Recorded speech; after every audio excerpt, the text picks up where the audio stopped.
So we're going to talk about the political side because we've kind of had a recent update on that, which will be useful for you. And the other thing is economics. Obviously, I'm slightly nervous to have a far more experienced economist with me than I am, but I have dabbled the odd degree here or there, so I get what it means for a property. Can you still see? Am I in the way? Problem. You're right. Okay, here's better. I have to walk. I can't stand still. I just can't say anything. So everybody, those who know me, I don't necessarily talk through my slides, by the way. I know some people like them, but I also do stories. So that's what I'm going to go through. Now, who saw, I don't know if you saw it because I think it might have been regional, there was a BBC Inside Out programme recently. Really awful story. A guy who'd served in the army, paid £13,000 for educational property, couldn't get the money back, committed suicide. And one of the things that I've hated over all the years that I've presented is people trying to tell you the secrets of success. I think buy-to-let is quite easy to work out. There are no secrets and nobody should have to pay to understand them. There are complications, but people like Habito will help you. Basically, you have to buy something for less than you sell it for and the tax you pay. I don't know about anybody else. I don't think that's a huge secret that you have to pay all that money for, and you have to rent it out for more than it costs you to rent it out and the tax you pay. A little bit more difficult with Section 24, with having to pay on the interest. So actually, that is a little bit tougher, but there aren't any secrets to that either. You talk to a tax person and they help you. That's how it is. So please, please, let's all just make sure nobody ever, ever ends up in that situation again. Because that sort of money on property education, most of it is in a book for 10 quid or at events like this. So if we can kind of spread the word on that, that would be great. So I'm going to sort of run through lots of slides here. You're very welcome to these slides, by the way. And I am staying till afterwards, so I don't have to rush off. What I think is really interesting is that pre-credit crunch, basically house prices used to move in the same direction. And for about the same amount, so they'd go up in London, they'd ripple out everywhere else, and then London would fall and everywhere else would fall and stuff. And most people, I think, still think that's how the market works. Well, it just doesn't. So if you just take this from a country perspective, so if you take the one that starts at 160,000 and sort of heads up off to 240,000, that's England.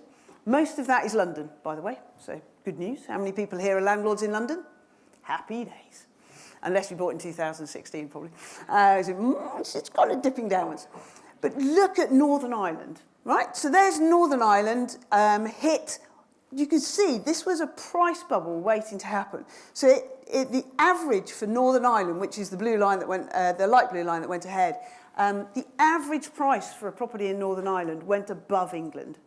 That's got to be, somebody should have said, that's not right. That just is impossible, and I can kind of tell you all of what the whys and wherefores. But what I find quite frustrating is where you see where it is now. So house prices there fell by 58%. 58%. And now they're about 38% behind, 12 years on. So put your hand up if you've heard that house prices double every 10 years.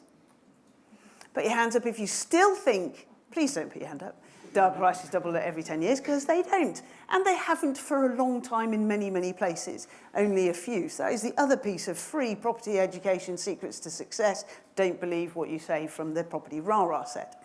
So the scary thing is actually, one thing none of us have ever thought of, over those 10 years, you get new journalists coming into the market that never heard of the credit crunch. And I got a text from one of them the other day, and this is why you really have to do this stuff yourself, or download my monthly reports, which is free of charge.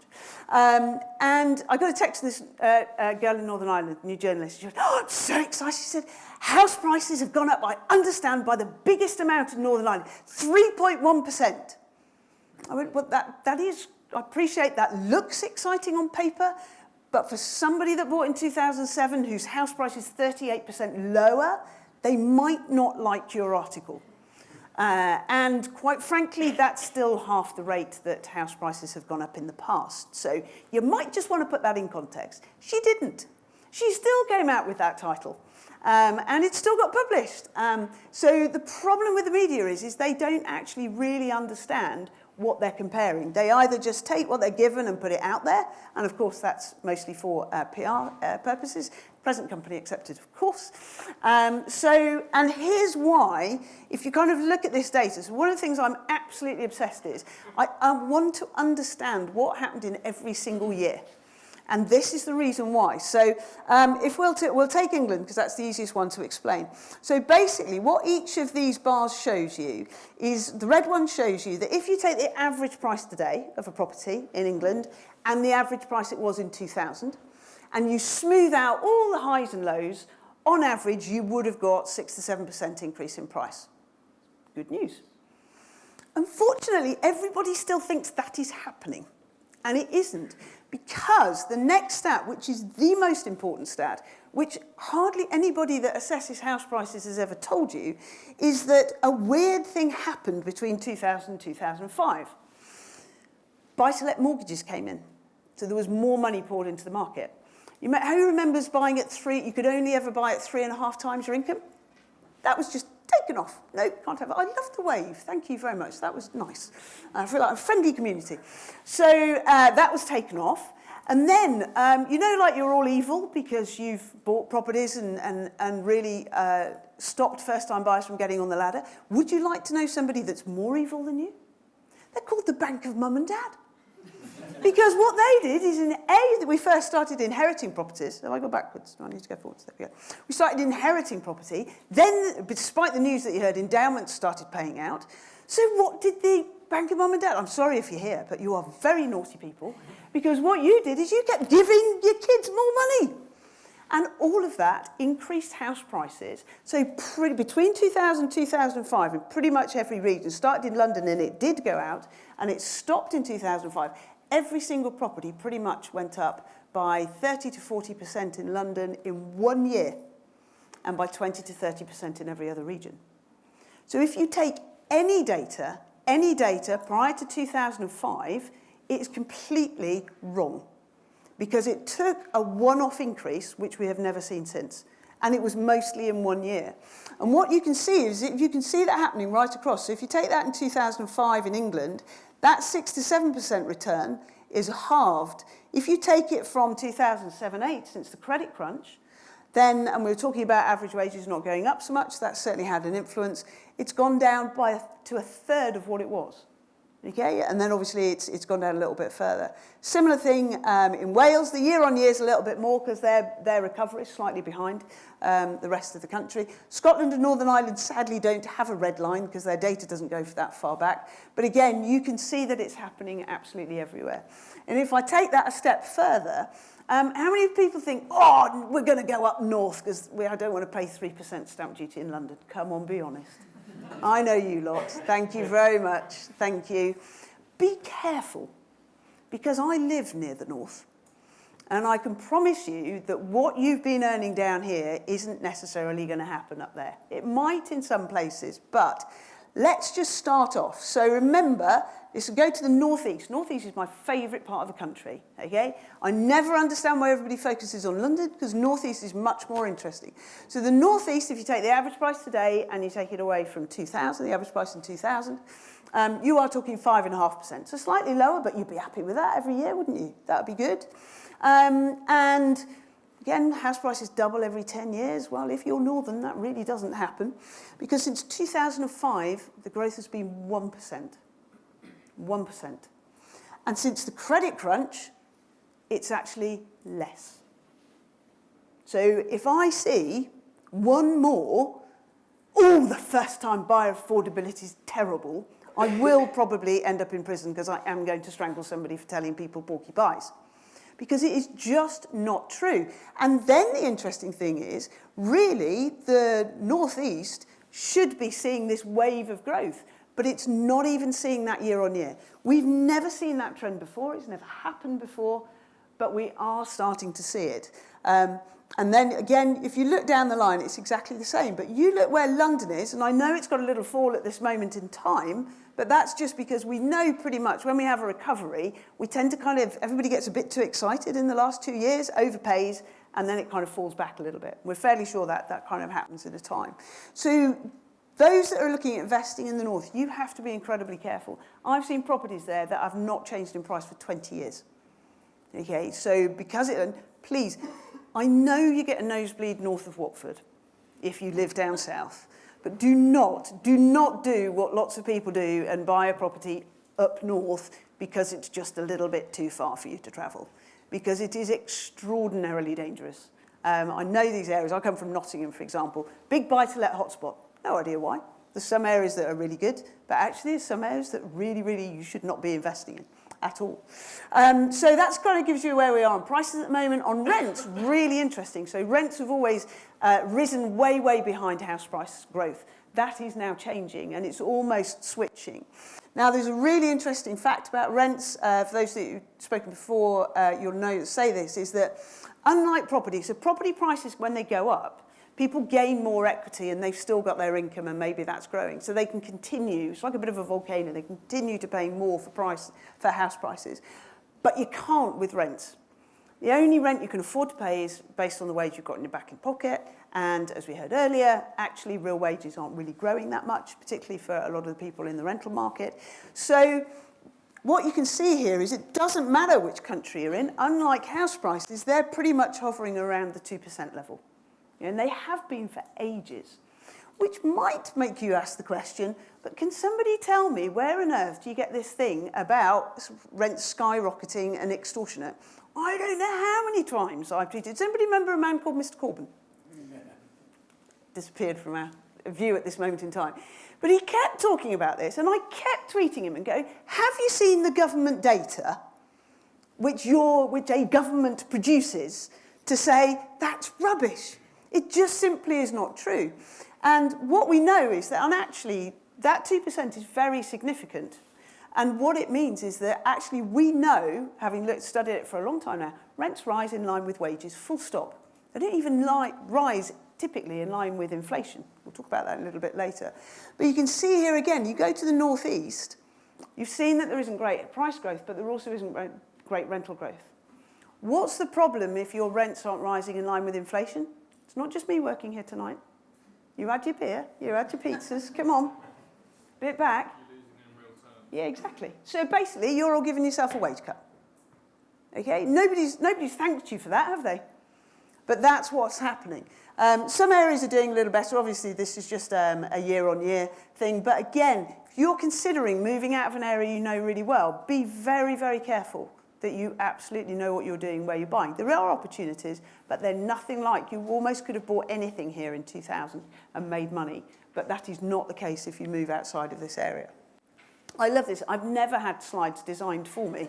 They are slightly scary. I actually don't like horror movies or anything like that, but it is really nice. So how many of you worried about rent controls? None of you might put your hand up because I've just put this slide up first and probably should have done it beforehand. But let's move on. So Scotland have decided, and in law, they can now introduce rent controls. And what they've decided to do is said, what we're going to do is, because you evil landlords are putting your rents up by so much money, what we're going to do is we're going to limit the amount of increase that you can do. Now, they got to this calculation because if you're a housing association or a council, you would typically put rents up, and you're allowed to do this by CPI plus 1%, for example, or 0.5%. That's been standard for donkey's years. Okay, and they've pretty much applied the same principle to private landlords because they can't kind of do anything else.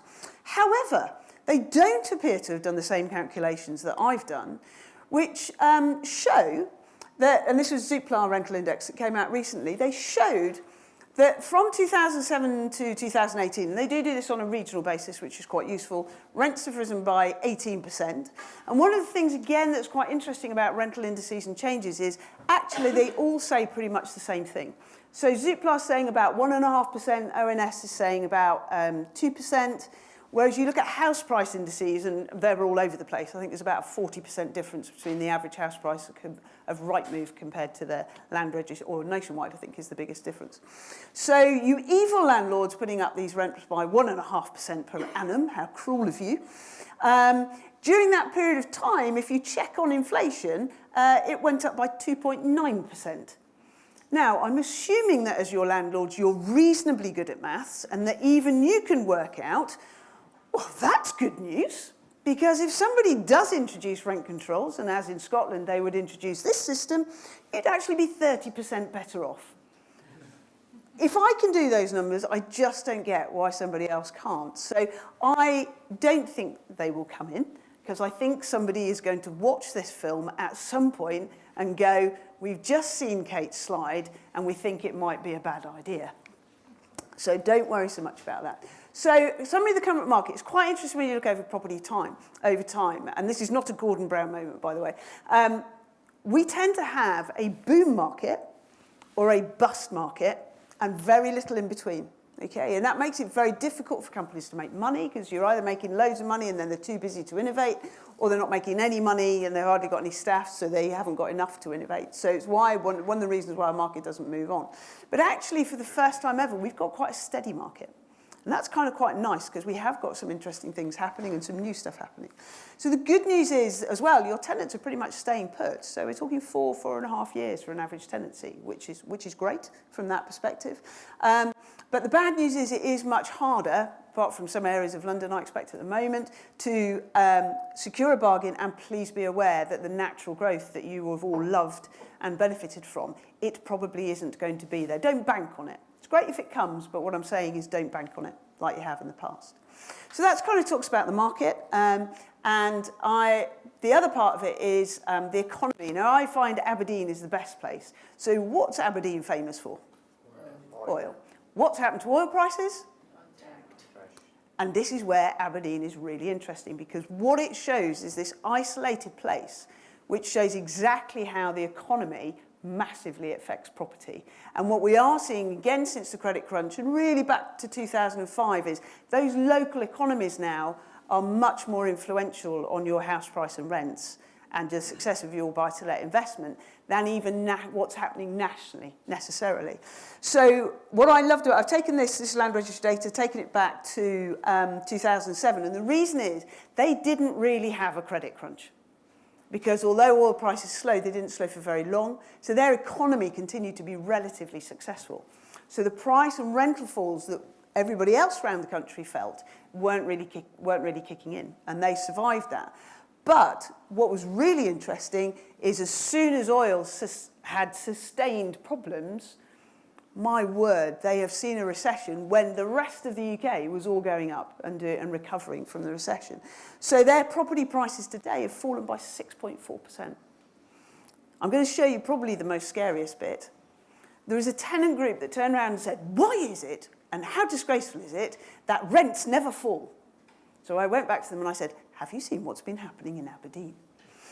Because this has also seriously affected the rental market. So you can see there that the average rent has fallen by about 33% over the last 5 years. Pretty scary stuff. But if you know prices on a bad few years will fall by 20%, and you know your rents might fall 30% in a bad market, you've kind of got a little bit of an idea of what your risk might be.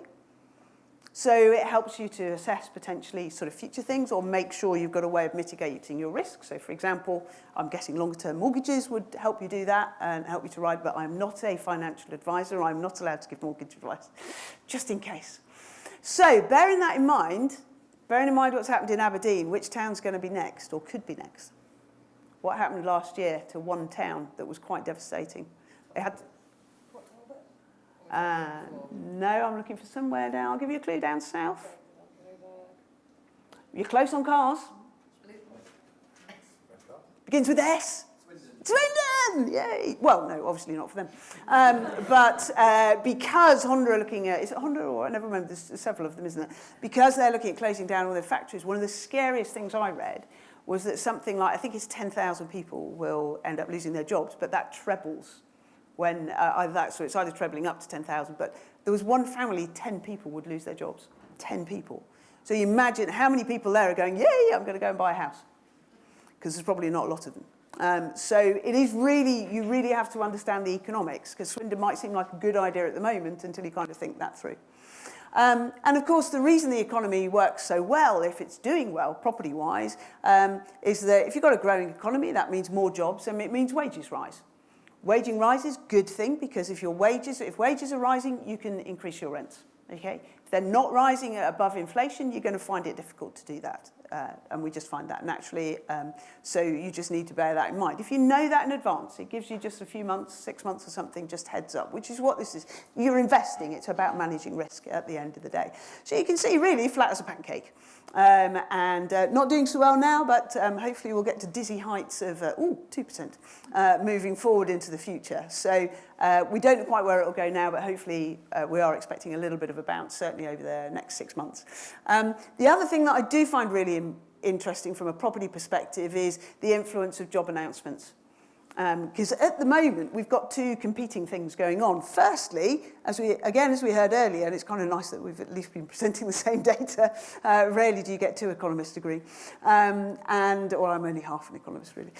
So what you can see there is that we have one of the highest employment rates that we've ever had before. So that's really, really good news. But if anybody remembers last year, it kind of felt like every day somebody was going bust. And then, of course, you had two big ones. So maybe Flybe, definitely Thomas Cook has now gone.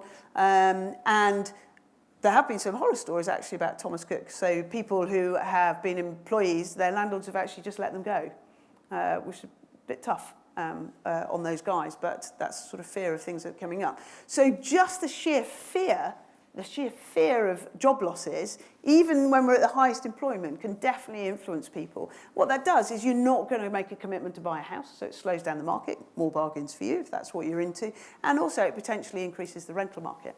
So one of the things that's quite interesting about the rental market is everybody just says, all these evil buy-to-let landlords, you're all crowding out the first-time buyers. Never quite understood that argument myself, because that would mean you were offering more than a first-time buyer. And I'm kind of thinking that surely the trick is you offer less.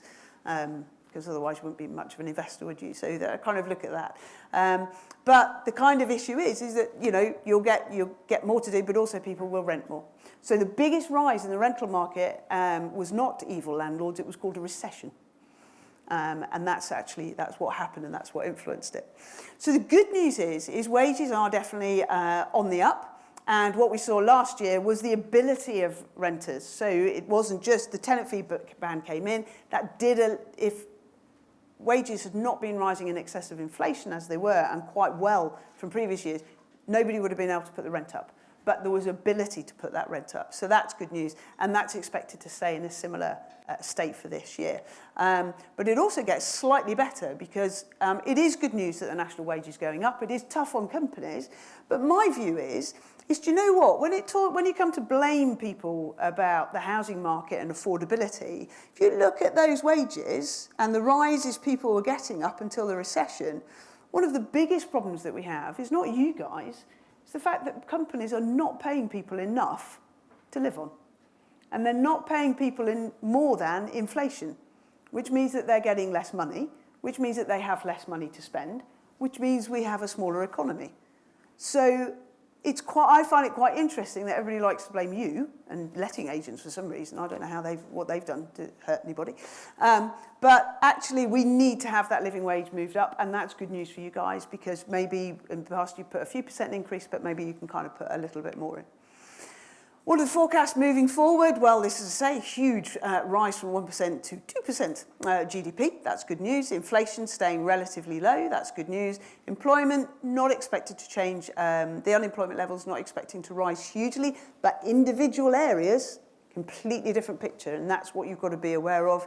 And the bank rate, you can see somebody's decided, or the Bank of England indeed said, we think they're going to go down as far as the rate is concerned. So where are we going for the future? And what this tells you is from a rental perspective, and again, this comes back to, are you serious about investing in the north, and do you know what's expected up there from versus what you get down here? So overall, on average, about a 15% increase in rents for the first time ever, very similar to the price increases. House price increases never happened before. But look at London. Look at those, that's serious rent rises, again, after some recent falls, of around 19%. And outside of that, we're looking at a 13%. And that's because it's just people get paid more here, and they're expecting bigger rises. So you've really got to look at these numbers very, very carefully. And they're not that complicated. Basically, somebody's looked at what the income growth is and then just said, right, if that's the income growth, let's just apply a little bit more here and there to rent. So that's effectively how it works.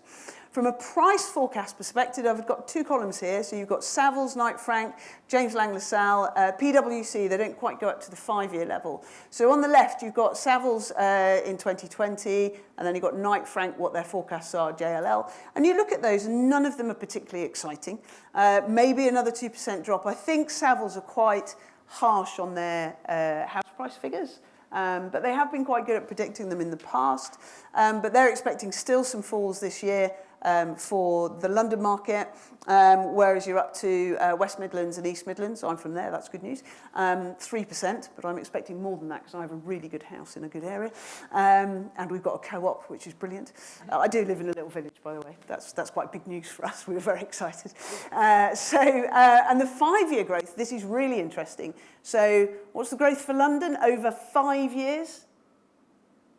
It's 4%. What are you used to here every single year since 2000? 6 or 7% a year. A year. So if that's correct, that's quite an incredibly low amount. I do think that's a little low. I think probably Knight Frank have got it about right. But the reason for that is, so back in 2000, there was a cap on how high house prices would go. So if they went more than 3.5, 4 times income, house prices used to fall back because lenders couldn't lend more than that. So what's happened since 2014 is there is now a cap on lending because lenders can only lend so much 4.5 times, and also because affordability is assessed now at 6 or 7%, not say the 2% as it was before.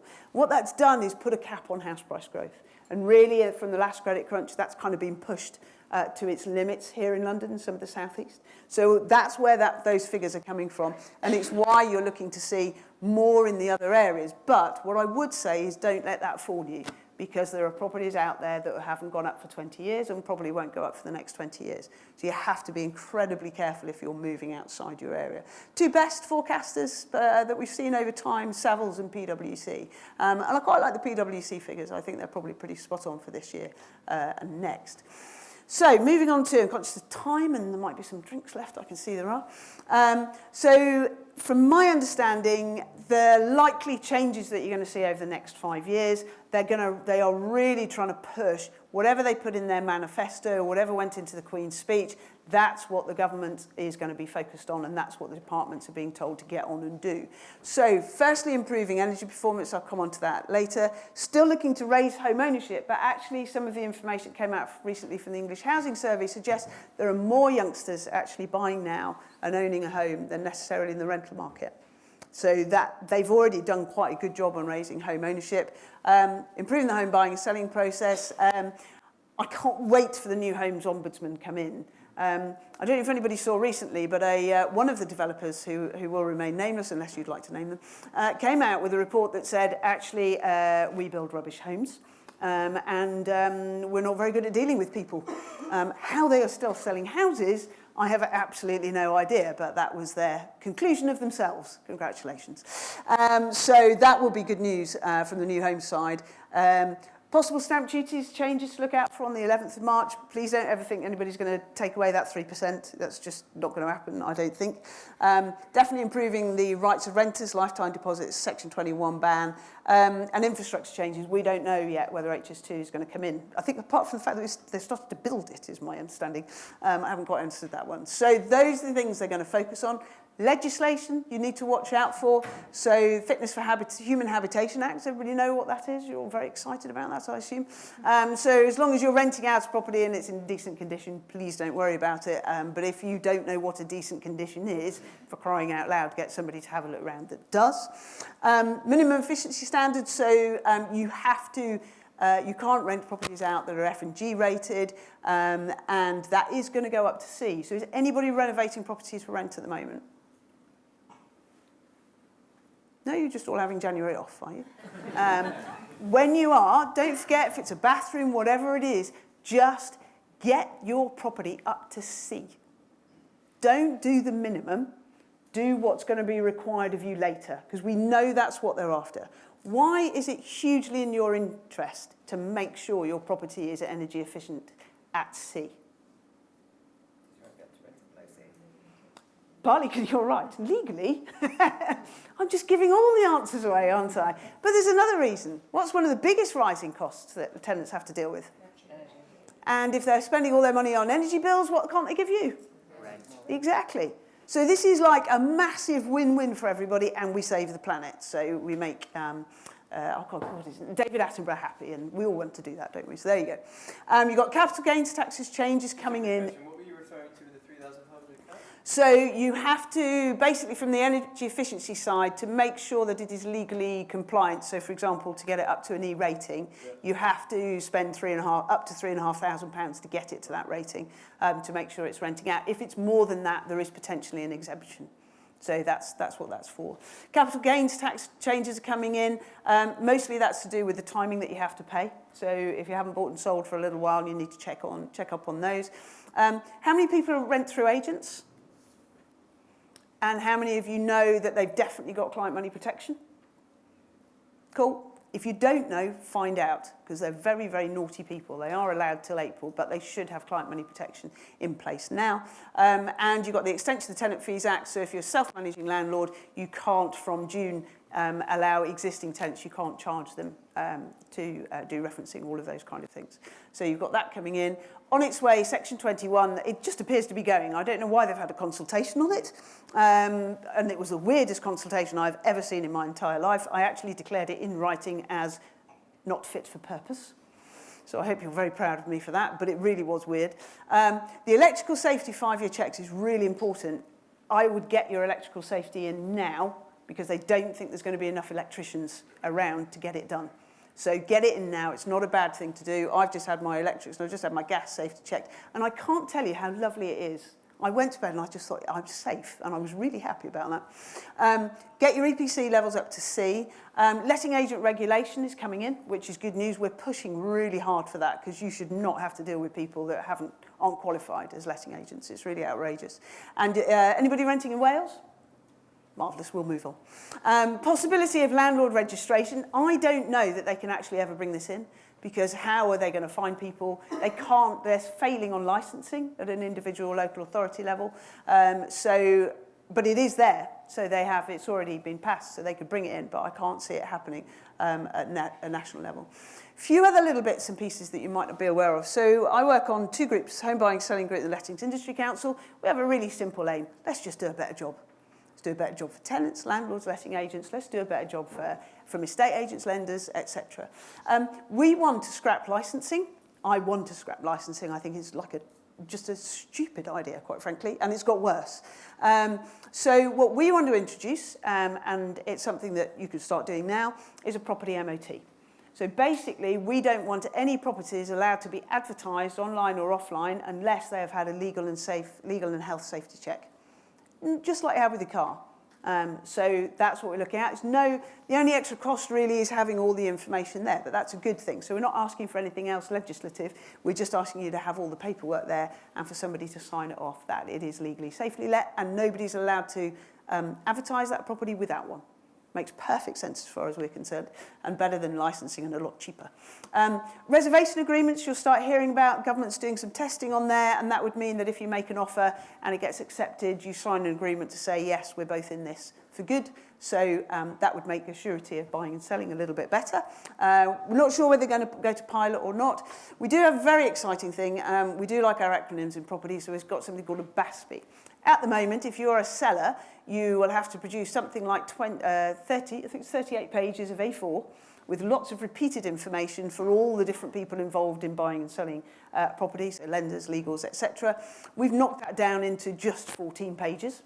And it's also going to be digitalised, and we're going to look to see if we can test that, aim to test that this year to make your life easier, because that's what we're here for. So does everybody know when you buy a house, you kind of have a lever arch file and you have A4 sheets in there, and isn't that lovely? But they do take up a lot of room. Those are being digitalised, and they're going to be called property information packs. So this kind of stuff is all working in tandem together, so rather than in isolation. So property MOTs, the buying and selling information form, property information packs, everybody is doing something called talking with each other. Not something we're very good at across the property market, but we're making it happen. There are hugely better rules coming in on leasehold. You have to have, freeholders have to give the leasehold packs within a designated time, and they also can only charge at a certain cost. So there is some really, really good stuff happening that will make yours and everybody else's life easy. We're also working on improved education. I love what Habito are doing in the terms and conditions. The average reading age, does anybody know what that is of an adult in this country? 9. Yeah, it's about, I think, well, we've had 9 and 12. It's somewhere in the middle of that, about 11 or something. Yeah, absolutely. And we all have to bear that in mind. So great that they've done their terms and conditions on that, and hopefully that will get more ways of doing it. And also, this is what I love about this industry is everything's everybody else's fault. So agents blame the legal companies, the lenders, and surveyors don't like the lenders or the legal companies, and it's all everybody else's fault. And I've said, do you know what? If you want people to trust you, you kind of have to trust each other. So we're just trying to work out how we do that.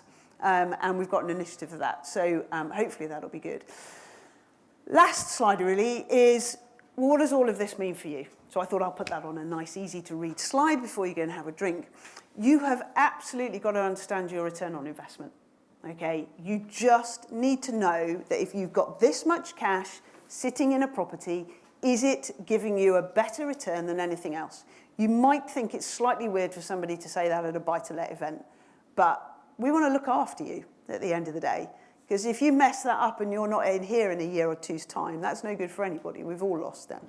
So it is really, really important to understand your numbers. And I like in terms of I've been saying for some years now, I have no idea why anybody holds property with cash. Because the main reason buy-to-let delivers better than any other financial investment is because you can leverage it. So it's like, would you like to give away the best reason for this investment to give you a return? Yes, please. Yeah, that's fine. Off you go. I'll just deal with it in cash. Okay, so it just necessarily isn't the best thing to do. Make sure you're charging market rent, because one of the things, actually the skyrocketing and extortionate rents, that accusation is your fault. And the reason it's your fault is for nice reasons. Don't look at me like that. Is because you are nice. So somebody moves into your property and 5 years later, you're charging them the same rent.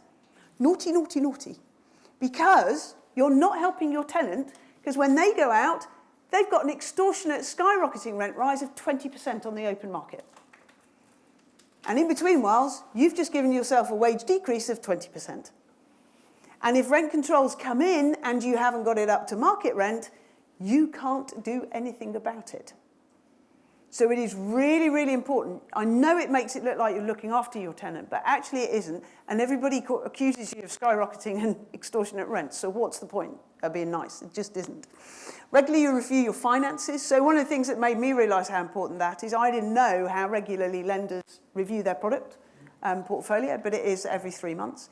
There are 400 rules and regulations now to let a property. How many people here self-manage? If you're not a member of a landlord association, please make sure you get there.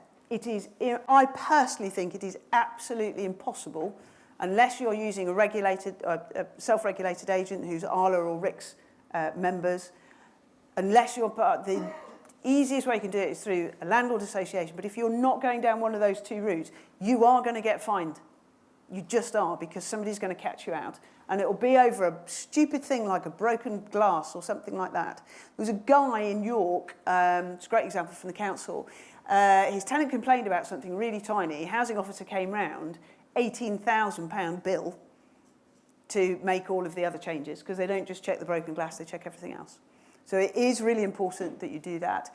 Get your electric signed off now, as I mentioned, because there is a possibility in certain areas where people will be made redundant, and retail, etc. I do think it's worth having a little look at rental guarantee. The cost of it is so tiny in comparison. And bearing in mind you're losing Section 21 potentially, 5 months in court, unless they do something special for you. I just don't think that's going to happen. Plan your renovations, as I mentioned, and really understand your entry and exit strategy.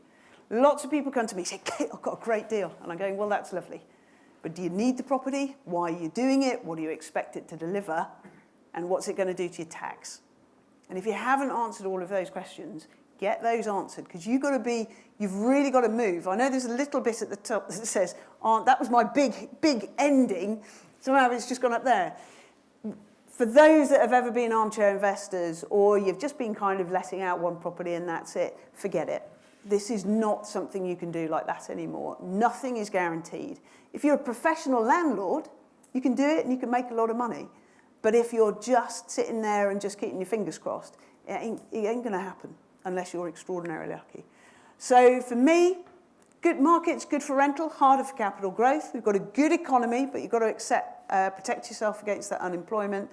Maybe a little bit of a let-up on the buy-to-let attack, but there will be continued changes to legislation, as I've highlighted earlier, and there is a big aim to improve tenants' rights. If you're a good landlord, that's not going to hurt you.